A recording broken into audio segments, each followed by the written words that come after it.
to komi na concert ya Mike Kalambai. Donc voilà pourquoi déjà comment on a y organisé likamoko benganga. Oui, il y a des gens qui m'ont parlé de ça, mais je peux pas. Kalambai a yebaki déjà que stade wane kotonda. Déjà hier mtaza ko organiser azana déjà atala na télévision té. Déjà bon ngana na manzambe té na aventure té parce que ce qu'il fallait na s'aventurier, il fallait na tikaraka na monde ya loyenge sika na zalaki na sala aventure na ngai. Donc il y a pas un problème personnel avec Kalambai. On se parle na kenda déjà na ndako ya Kalambai place avant ndako. Donc c'est quelqu'un que je connais à 4h, 5h, ceux qui na bengi, ceux qui a benga to yambana to solo la ka, c'est un ami, c'est un frère, Macha Moumen. Donc tout ça le problème. Mais en Jésus-Christ ici, je suis venu pour rendre hommage à la vérité, pour annoncer la bonne nouvelle, gagner les âmes, eux qui battent bongwana et pour le salut des âmes. Makambo famille à la raté. Ceux qui est là côté on a nous autres côté. Les journalistes n'ont pas d'amis pour qu'on mette les alikama. Des problèmes dans la place. Soit disant, c'est disant frères, mais ils sont là pour amener les âmes à la perdition. Donc, Bakoyi, Balati, même. Donc là, je ne suis pas d'accord. Tout le Belakaka, en termes de mobilisation, c'est là qui m'a cassé. Et puis, bah, concert, il y a Mike na Moïse, bah, concert, il y a Tembele, il y a Falina Ferre. Et ça, bah, vérité, bah, mais c'est ça la vérité. Le frère là, Mike, il doit se repentir. Tout ça, la pose à comme un frère, il y a solo vraiment. Fallait attendre ça qui fait le il faut approuver. Moïse Mbi attendre ça qui Mike il faut approuver. Et autres tambola bongo. Ce qui peut Marie Missa Moazala qui vivait attendre ici stade, l'or bongo mutalinga attendre ici. Et ce qui bolingi boye bah pourquoi je pense que dans les jours à venir, dans un temps il y a ça émission Mobimanabi on a expliqué qu'est-ce qui s'était passé. Ce qui Mike Kalambai na vie na ya kutana na pasteur Baruti Mbala Liboso. Moto amema Kalambai zangai na ndako ya pasteur Baruti. Nazelaki boloba bino baibolinga koloba sa contrôle kaka poa baka lobaka pour na dossier oyo bana mboka bakufi na stade des martyrs na spectacle oyo Mike Kalambai organisaki bozolo bate bana mboka perdre ba vie na bango na concert ya serviteur de Dieu soi-disant bolobi de l'autre côté pe boyoki comment est-ce que eloko obli bolandaka majabu alobi ke batu bakufite communication, to service de communication à Madjabou, à Wangani Baliwa, pe à dénigrer Baliwa wana, bolobité. Donc moi na Congo Sango Junior akoya po loba, pour commenter ma bé, bofinga, botinda batuba beta kabiso, batuba melasa kabiso, boko koka et lokoté. O ezali sujet à mboka. Aussi longtemps et simbi congolais moko. Makila nanga. Je passerai toujours à la télévision, je vais dénoncer. Comment est-ce que c'est possible?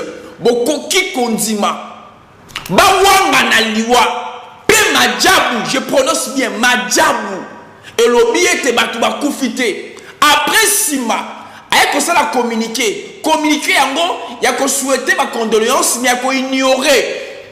Quel est le degré? Après bon, on va dire que toi qui n'as assurance civile, on a mis assurance vie. Quoi assurer vie mutuelle, il y a qu'on sécuriser mutu. Quand la personne est partie, il n'est pas sécurisé ou elle n'est pas sécurisée. La personne est exposée au danger. C'est absurde.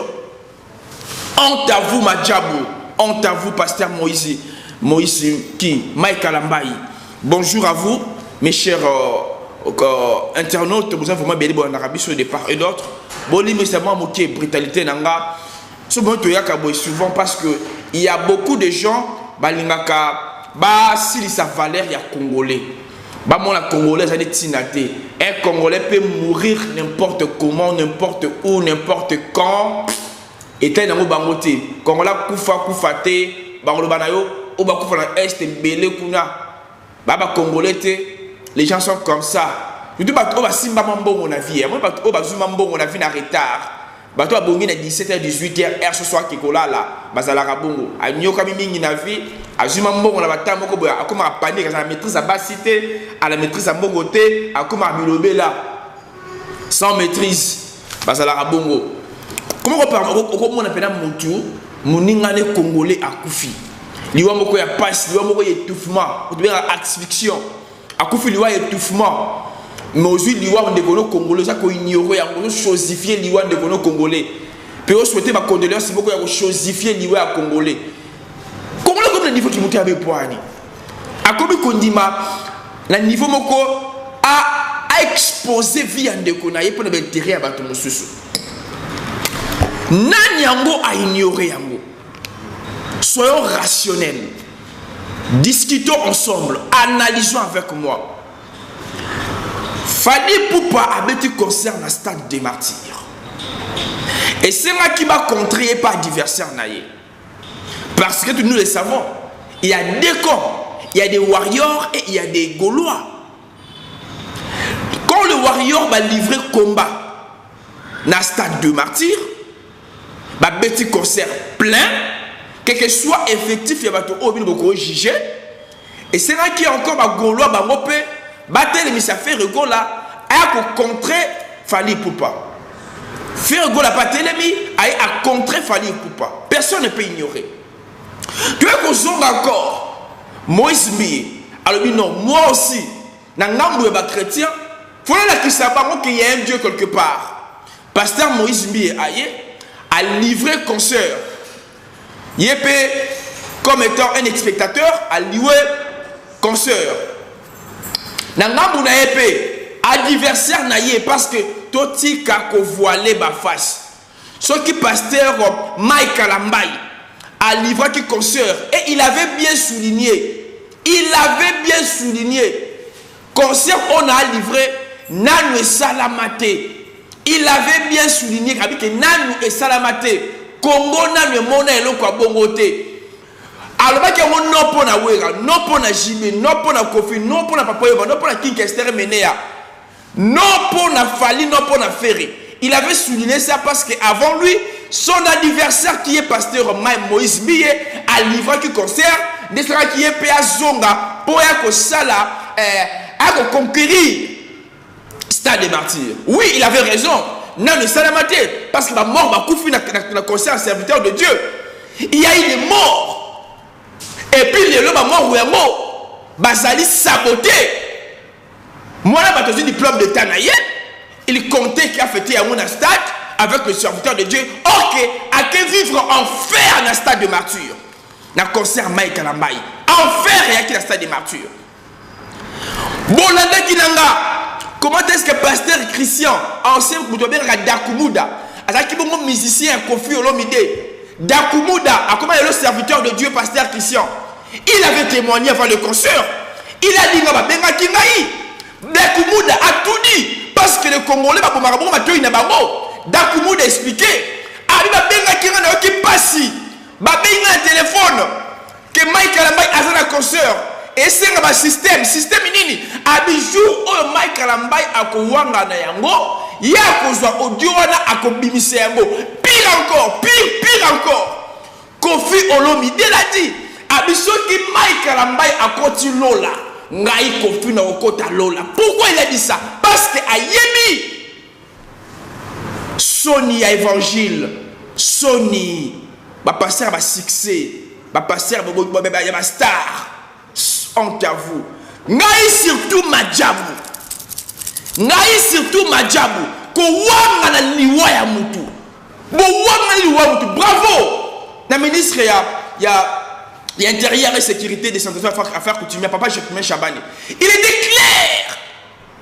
Ministre intérieur et sécurité, merci. Je suis sûr et certain que la justice congolaise, avec le ministre de la justice et garde des Sceaux, Constant Moutamba papa, je suis sûr et certain, il y aura la justice doit être faite pour la batou Oyabakoufi. Assurance civile à Moutouza raté. Quand l'homme est parti, c'est qu'il a assuré Tenavinaye. L'homme il est parti, Moutouza Koufi. Tu vois comment est-ce que le grand frère propre, que je respecte, Israël Moutomo Sango Junior, Sango Mokolo, a décortiqué en juste avec 2 minutes ou 9 minutes comme ça. On va revenir pour chuter, tout dévoiler le secret belé. Oh, yoba nanza me belé ba na kati ignorance, na kati ignorance. Tu sais qu'après maître Chardeli, ça va nango. Mais ngai pona makambo ya ba point de vue, ba mise au point. Makambo famille ya la raté. Soki eloko ekoti na nzoto ekokota. Le journaliste n'a pas d'amis pour ko mesaneza likama. des problèmes dans la place. Bandeko na ngai, dans un pays sérieux, l'histoire tina nango ezali corriger les erreurs du passé pour mieux préparer l'avenir.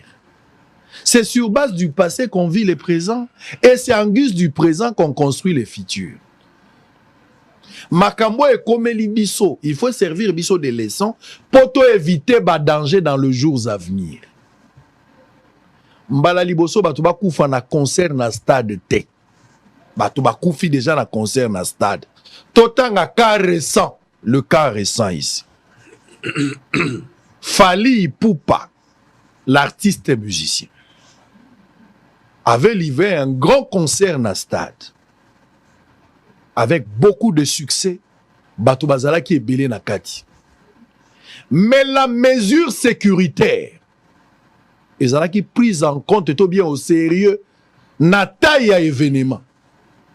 Vous avez en face un public environ, tout ça à 80 000, même tout ça à 100 000 personnes, même 120 000, mutuna mutalo ba o ya lingi. Bolo ba 120 000, bolo ba 150, mutuna mutalo bo ya lingi. Mais tout ça à partir à 80 000. Soki botier 1000 policiers pour la sécurité na bango. Na comportement ya ba kinois. Problème ya mentalité ba kinois bazana. Vous attendez à quoi? Na ba grader place ba kinois bazali. Ba service même y a ba non apparent baza représenté. Na kati ya batu il se pose un problème. Na concert y a Fally, le gouvernement congolais, ce n'est pas moi, le gouvernement congolais avait parlé. Il a fait un communiqué. Batu bakufaka, je pense plus de 10 personnes. C'est le gouvernement congolais. Donc cela veut dire le kolana concert ya Fally batu bakufaki. Bato nyonso bakoya sima, bakosala ba concert. Il faut bazo ba dispositif pour éviter bakawana ezonga dans les jours à venir. Malheureusement lelo bato ba betaka concert na stade, charge ya sécurité ezalaka na bango, charge ya sécurité ezalaka na stade te. D'où il faut l'hôtel de ville à s'impliquer, na commissaire provincial, ba service ya sécurité autre pour baluka ndenge nini bakoki kosala pour résoudre problème sécuritaire. Après Fally faire la betaki dans même stade. Atondi ça qui pe stade na nombre batu bakoki ko estimer. Mais stade est tondaki. Mais vous allez constater que ba mesure sécuritaire ezala qui renforcée pour éviter batu bakufa. Incident kokufa ezala kité. C'est vrai que tout fume ezala qui va blesser koki kozala, mais l'État a pu corriger par rapport à ba erreur sur le plan sécuritaire et salamangi na concert à Fally et sa gestion, il y a maintien à ordre public. Ce n'est pas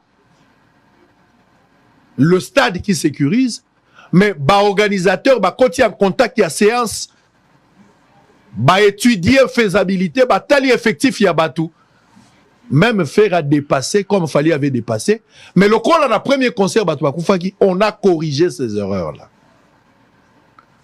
Le prochain, je pense que héritier stade des alaki ya kotonda ndenge ba mission etonda kité ou azé quoi, on connaît la suite. Et c'est une mesure sécuritaire penzate ya ebele mais alaki gestion toujours ya batu. Tu vois comme na concert ya Moïse Mbi. Moïse Mbi a beti concert bato batondi. Mais ba dispositif ezwami sécuritaire. Pour na kosala que mabeza. Donc l'État a pu corriger. Depuis au Fally na concert ne bato bakufaki, ba événement où s'est succédé, l'État a pu corriger. Pour éviter. Et l'État était un responsable. Mais surtout, l'État va fleur. Parce qu'il a corrigé ma erreur sur base d'un événement malheureux au Tozalagi na Oliboso. Donc, comme il a concert, il y a Mike Kalambay. Kalambay a yebaki déjà que stade ouane kotonda. Kalambay a yebaki. Na évité. Qu'est-ce qu'il avait dans sa tête? Mais il savait que concert ouane kotonda. Tolo belakaka en termes de mobilisation. Mobilisation, ezalaki makasi. Et puis, bah, concert, il y a Mike na Moïse, bah, concert, il y a Tembe, le coup, il y a Fally na faire. Et ça, bah, vérité, bah, tu vas boya koloba. Mais c'est ça la vérité. fallait attendre ça qui faire épée il faut approuver. Moïse Mbi attendre ça qui Mike il faut approuver. Et autres tambola bongo. Ce qui peut Marie Missa Mwazala qui vivait attendre ici stade, l'or bongo mutalinga attendre ici. Dans chaque génération, biso public et senga bango te mais biso public des fois tozo imposer bango ba concurrence ou ana poto ba ke yelo ko la beti pas ko bête. Mike Alambay akomaki na défi to landaki ba vidéo na ye o asengelaki pardon akomi na défi faut corriger stade. Stade wana par rapport à Nani. C'est vrai que bako makiyango par rapport à Wera. Bako makiyango par rapport à Fali. To par rapport à Jibe, to Kofi. Mais stade ya Mike Alamay, il faut étendre par rapport à Moïse Mbi. C'est ça la vérité. Arrêtez d'être hypocrite. Il faut attendre ça par rapport à Moïse Mbi. Je n'entre pas dans les débats à chrétienté. Pondo kinanganga. Bako swanate, bako zalem sonda kumoko. Je n'entre pas dans ces débats-là. Mais néanmoins, Mike Alambay a un concert à corriger par rapport à Moïse Mbi. Maintenant, parlons des mesures sécuritaires. L'État pouvait éviter ça. Je ne veux pas ici parler sur l'effectif de la police à ville à Kinshasa. Et ça va secret à sécurité, je ne vais pas en parler. Mais on a minimisé. Je constate ici que Madjabou, organisateur, le col a besoin qui assurance nenge bango bazo lobela bakangi miso lobi assurance ko sala nyonso assurance ko battre la bateau assurance ko sala ke bateau ba kufate ou bien azwa ki assurance en amont sachant que toko déborder na bateau bateau ba kufi biso toko battre man assurance Madjabou qui s'est contredit d'ailleurs na mukanda Madjabou akosa ki bateau fa banda ko senga no pardon Madjabou alobai ke bateau ba kufite tant on a tweeté dans lobby que bateau ba kufi 7 morts. Avant toi qu'on corriger comme à 9 ans ministre de la santé à lobby, Madjabou a contredire à lobby la viso, tout ce qu'on spéculé pour toi confiter. Mais même Madjabou a présenté ma condoléance, na mukanda moko, ozo ezalo la brick broke. Azomona ke bato ba kufi eza ba toboko ba kufi kaka donc ba kufi na bango déjà. Donc la manière dont ils ont organisé ces concerts Batembe o Mike Azalaki nango ya kotondi sa stade parce que l'objectif principal est Azalaki ya kotondi sa stade. Madjabou objectif principal à mon avis, c'est un point de vue Azalaki kotondi sa stade. Ils ont reçu à remplir stade effectivement. Francophonie batubayaki koleka stade wana. Koleka makambo ya Mike na batunyo so babeti na francophonie leki. Metango batu batondaki l'état sala communiquer. Pour na koyebisa batu moto ya lisusu te ba place ezate, ba barricade ba route. Ce qu'ils ont manqué comme expertise, il y a copé qui s'abattu kota lisusu te. Effectif très faible ya police na stade. Ba effectif on sur ba laksagi ya bato ya ba service à sécurité privée. Très faible ba toana ba melami na kati bazo mona na lisusu te.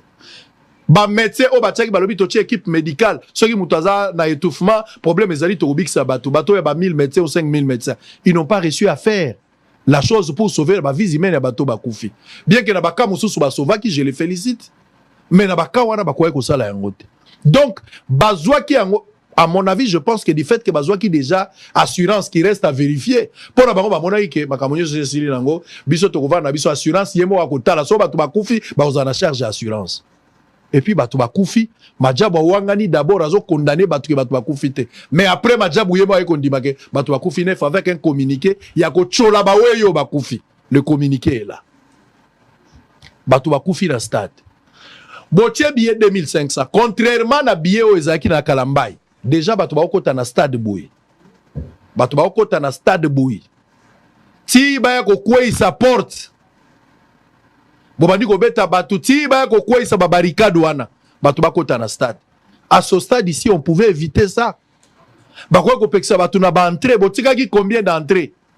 Po batu bakota des entrées à minene ya ponga bida ya koto batu bazokota batu balagi déjà ebele. Botie ba bisa ofele zo que nous o batu ezo ya na bango.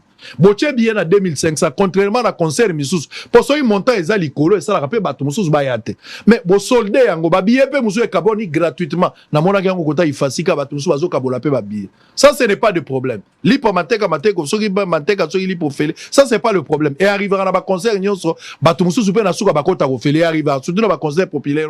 Batu so ba futa te batu pe bakota ya ofele. Eza na concert a fali eza la affaire eza ba jibe na ba wera na ba kofi moko batu bakota ofele bazaraki. Mais Bocheli bato ba bus côté mso bokoti bato fele avec débordement C'est ce que je dis, je parle d'une préméditation liée avec une certaine négligence. On pouvait éviter tout ça. Ce qui va réunir Salamaki Makasi Liboso. Va insister sur le nombre de sièges. Il y a bateau ba okota na kati ya stade. Dès que bateau wana ba koti ba place et koti na se bateau ba kota lisusuté, on pouvait éviter. Mais la police est restée comme ça, ba assister ndenge bateau bazo kota ti débordement sans que ba pekisa bateau ba kota. Koko tezali à peine tozo mona 4-5 policiers na ba fimbu bazo beta bateau. Mais une grande partie batiki bateau ba kota. Ce qui était déplorable. On pouvait éviter ça. Madjabou qui a organisé, est-ce qu'il a eu des réunions en amont? Léon Lamon, le ministre intérieur, qui a bien parlé, je félicite. L'État a un rôle, il a protéger bateau pour que Bakou Fate n'a place qu'à Kunda Bibembe. Je félicite M. Chaban qui a parlé tout à l'heure, ministre intérieur. Bravo, Naye pour sa responsabilité. Le gouverneur et la ville a communiqué après. A sali communiqué après Batou Bakoufi déjà. Il était quasi absent. Mais c'est après qu'il va aller dans Vijana, dans le médecin directeur, ça le peut interview dans Ndengenaï.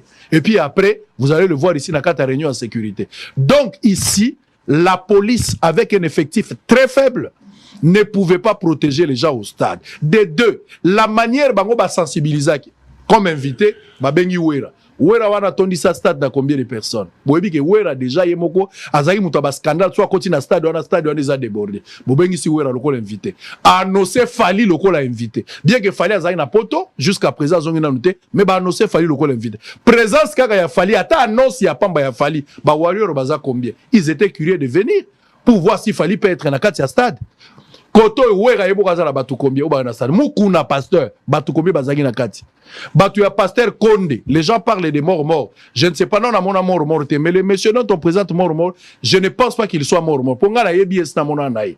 Na yeba mort ne longi boité. Mais une fois tant que ba jibe ba 4x4 ba lingi ba beta, ba kendaka et pas ya monsieur wana na mona mingi ba drapeau ya Renaissance. Il est aussi président, il est aussi responsable d'une chaîne de télévision. Na cadre ba patron ya ba chaîne, je l'ai déjà vu. Donc il y avait possibilité à éviter d'abord bateau comme belé. Bo communiquer et c'est qu'on a vu boro etondie, boro sandie, bateau wane zagi sentiment. Mais c'est du spectacle, les conséquences sont réelles. Les lo bateau koufi.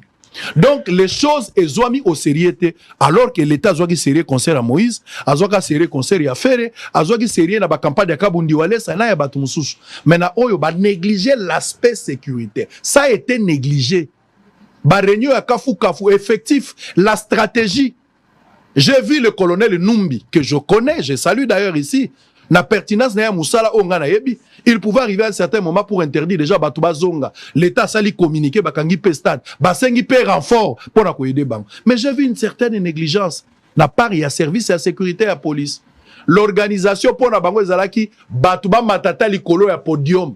Oeko inda parce que Kalamba la kakabiso déjà oeko sala manano salamate. Les lots batu bakufi 9 personnes selon bilan et l'État. Qu'est-ce que nous allons dire? Comme conséquence, ba fali batie mbongo na bango fali na faire aussi la festival fali a obeta 2 jours. Batie déjà mbongo na bango ba sensibiliser ba sali ba publicité pour ba beta. Bato batie ba mbongo pour fali a beta to faire ça l'organisation. C'est de l'argent, il faut ba récupérer. Les lots ba annuler yango provisoirement. L'État c'est la bango mbongo par rapport à cette mesure ou bien qu'on repousser la date. Si on a repoussé la date par rapport à invité na bango comment vous allez gérer cette situation? Je crois que l'État a mayele ya ko étudier les tenants et les aboutissants pour résoudre ce problème. Nazo plaidé te ba conseiller bêta mais je suis pragmatique et rationnel. Je ne suis pas dans ces jeux-là.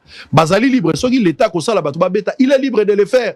Comme l'État il faut conseiller bêta a continuer à autoriser le concert. Au-delà du concert, si on parle lobby, l'État est libre de faire mais bo bate la bateau na biloko na bango lelo na ville à Kinshasa pour na maintien à ordre il y a ba grand événement tozaka na garde républicaine associée mingi za opération mixte. Vous mettez la garde républicaine, vous mettez la police na ba service privé ndeto ko kosa ndeto za la francophonie mais koti que la police yé moko la ville à Kinshasa pour na ko gérer bateau na stade ceux qui boza présidente bateau ba okufa kaka. Il faut qu'il y ait des opérations mixtes. C'est ça la vérité. C'est ça la vérité. Malheureusement, on parle de l'enquête. Le ministre de la Justice a instruit l'enquête et ça toyebani na mboko to talaba film modelo. Et comme na souka, ba hôtel bas à la sanctionner, ba famille bas à la indemniser, mais tout ça une politique to ko éviter les pires dans les jours à venir. po ba concert ekobeta kaka match ekobeta kaka ba campagne ekosalama mais maintien ya ordre public ekosalama ndenge nini soki police aza débordé asenga bato Leni bazali est-ce que Leni bazalaki associé na eloko pour Leni nde ba expert na kati ya makambo wana est-ce que na niveau ya garde républicaine est-ce que ba associé il fallait voir dans quelle mesure on peut associer pour avoir un effectif supérieur et puis avoir des stratégies à kokota batuna stade. On n'a pas étudié, il n'y a pas, à mon avis, réunion ezalaki comment remplir les stades, mais comment protéger les personnes qui vont prendre part au concert. Réunion les salamaki à Makasité. Bolandi monanga non. Merci à vous, le grand frère Israël Mutombo. Grand frère Ngai, Neville Toko Sango Junior, nako soutenir yo. Nako soutenaka yo, nako soutenaka parce que oza do pour grâce moko nzamba pesia au moins ce qui li kabo moko eza na mboka et singa kabatu ya mayele bayaka tout autour ya li kabo wana ba appuyer li kabo wana pour mata ngana ko appuyer li kabo na pour mata ndeko nanga grand frère nanga imator nanga sango papa sango Israël Mutombo je vais appuyer combat na yo c'est mon combat je vais vous défendre et je vais défendre les raisons et les valeurs pour aider la population congolaise de ne pas toujours dormir. Congolais est comment? Congolais est ndengeni. Vous comprenez que derrière cet homme, il y a l'esprit caché. Oh, il est batama. Peut organiser spectacle parce qu'il y a qui concerté. Il y a qui spectacle. Peut pire encore. Ouais, on a confirmé. À comprendre que pasteur Makaramba a continué la cour des grands. Vous comprenez le Boza aveuglé, tous aveuglés, tous ignorants. Ça fait mal des fois de voir comment est-ce que l'église corps de Christ est manipulé, est torturé et pas un individu mokoboye. Ça nous fait du mal souvent. Ça nous dérange aussi. Mais on tourne le banding nini. Bana nzela ko ba fani ba pasteur, ba fani ba yembi, ba fani ba papa na ba spirituel. On lo banini, on lo bili ka boboye papa na ngada sa lo baki, pasteur na nga kaka, ba simba kayete, papa na ngai, pasteur na ngai, mabale kufa, ka pasteur na ngai, fiancé na akei, pasteur na ngai, pasteur to bala yo. Ba ignorant que vous êtes. Madjabou, gare à toi. Madjabou, gare à toi. Service à communication à Madjabou, gare à vous. Bon, ignorer ma mort. Moutou mon côté à côté la libanga na samoy oyo. Na lo baka on a émission na o chaque fois. Bon, ignorer ma mort ya batuana. Papa wana abungisi mwana ye. Mama wana abungisi mobali na ye. Mobali wana abungisi mwasi na ye. Mwana wana abungisi papa na ye. Bon, ignorer liwa wana, bon chosifie yango. Bon souhaiter ma condoléance pour ya tinate, ya sabotage.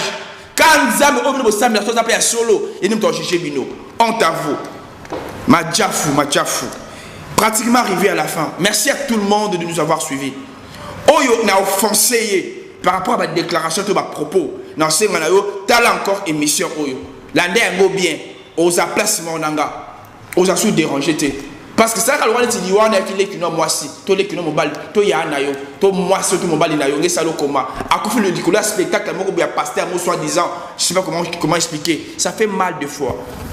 Bon, ça comment? Tu regardes la télé, tu pas de rebond de la ramoutou. Non! Quand ça tourne mal, ça tourne mal. Quand il s'agit de dénoncer, nous dénonçons. Arrivé à la fin, merci à tout le monde, merci pour la réelle attention. Oh, est dérangé. Oui, dérangé, dérangé, ce qui est dérangé, est dérangé. Ce qui est dérangé, on a au Limbisi, mais non, c'est encore zonga encore na émission l'année encore. Arrivé à la fin, merci à vous de nous avoir suivis. Le ton anniversaire mi-balé, auto souhaité bon joyeux anniversaire, et que Chadine Teka a coïncidé par image na Sima. Je souhaitais bongo vraiment. Bah, joyeux anniversaire Nangai. Joyeux anniversaire. Joyeux anniversaire. Joyeux anniversaire Ozana Mukendi Kaninda, la fille du maman. Joyeux anniversaire. Je souhaite bon joyeux anniversaire Nabiso et pas ya bébé Ozana Mukendi Kaninda. Bébé Ozana Mukendi Kaninda Abutama Bobo un certain 6 août 2000 quelques bébé Ozana Mukendi Kaninda la fille à maman azo fêté bongo encore anniversaire na ye mokolo ya lelo tika ete nzamba lola apambola yo bébé ozana nzamba apesera encore mayele apesera encore bolingo kolana kobanga ye respecter mikolo kaka ndongo zawana la fille ya maman moi c'est kitoko choco frappant li passe ya maman na ye bébé ozana kaninda joyeux anniversaire happy birthday to you mbutukulu da mbote mbotama elamu bébé ozana kaninda en plus encore bah joyeux anniversaire et pas ya maman o ya bota bongo bébé ozana kaninda talaka maman na mwana bota ma moi moko pe jour moko les 6 août 1900 wolo na souhaité bongo bah joyeux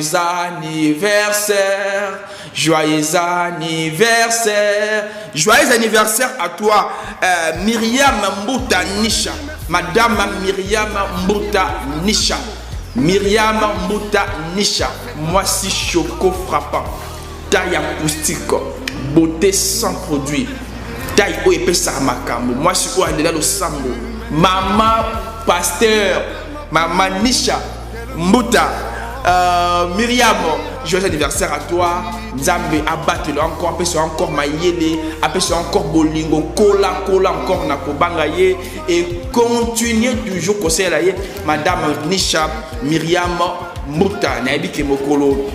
Il y a dimanche 25 août 2024 toko yakuna na staff na yo na commune à Bonga Foul na Zamba Telecom arrêt terrasse à partir déjà à 16h nous allons avoir une équipe na biso à KTJ pour na fêter pour célébrer journée oyo ensemble na yo joyeux anniversaire na bino balé bébé na biso Ozana Mukendi kaninda fille ya maman et le ngona maman na yo Myriam Mbuta Nisha joyeux anniversaire.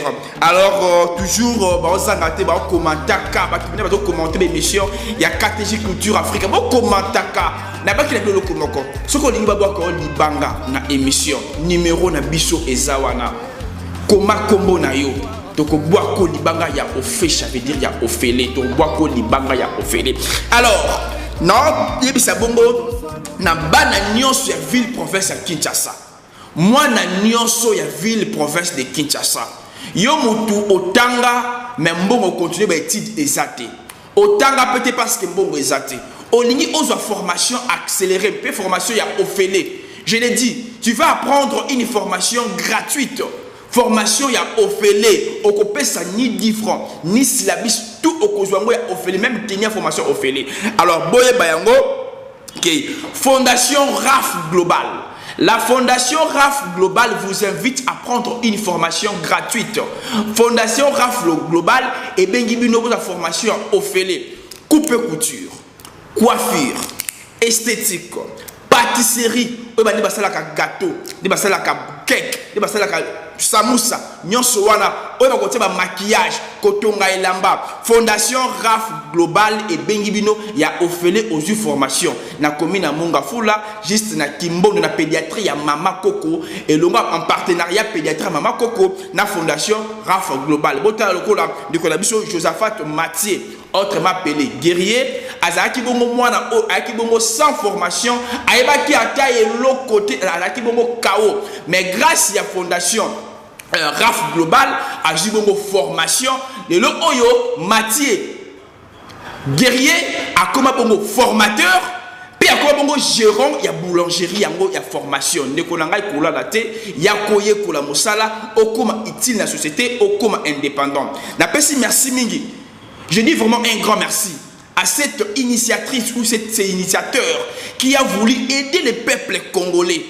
C'est une étrangère, mais elle a accepté de prendre ce moyen, de mettre ça à la disposition des Congolais et des Congolaises pour avoir et être formés. Je dis un grand merci à la patronat Madame Sunita l'Indienne. Madame Sunita l'Indienne, la patronat, merci pour cette initiative, merci pour cette idée d'aider les Congolais, de créer cette fondation RAF Global. Madame la patronat Sunita l'Indienne, merci à vous. Je crois bon, Inch'Allah va vous accompagner. Arrivé à la fin, merci à notre bishop Israël John Maké, ses descendants à Fumukimbango pour la créer. Le Congo ne tombera jamais. Congo Papa Israël Maké, c'est Congo et Koko et Athé, Sunga Congo. Merci encore, on a Papa Chirac, Massamba, merci Nané, la fille de la patronale de Paris. Merci à toute la famille Makesse, Papa Makesse Bishop et ses enfants. Merci aussi Naman Niki ou l'info. Merci na Chardeli Teka. Merci na Mouna Dior. Merci à tous les techniciens et tous les journalistes. Bonne guérison et bon rétablissement à Madame Dorcas Ngoma. Pratiquement arrivé à la fin. Vous et moi, rendez-vous au prochain numéro. Bye. Merci.